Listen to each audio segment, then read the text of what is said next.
Pacho talaga. Totoo yun. Tapos, pagbalik, Nagbibilan na sila kuya. babalik ulit kayo. Kasama ka ulit. Opo. Pagbalik dito. Sana, papalan. Magpapa-member po ako sa Zero Waste, Baguio. Ayun. Tapos Ano yung magiging basurera? Di ba?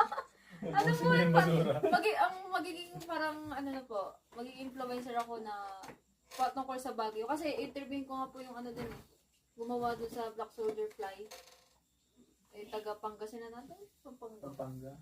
Layo naman. Pagbalik po namin, saka po namin pupuntahan yung sa Ilisan. Hindi kayo natuloy nung nakaraan? Nagpunta po kami nun sa GSO na, tapos sabi wala daw. Wala daw yung expert. Tapos nakuha pa lang po namin yung contact dun sa City Vet. Tapos nagpunta po kami dun sa saan mo yan? UC. UC Sa na. office. Doon ko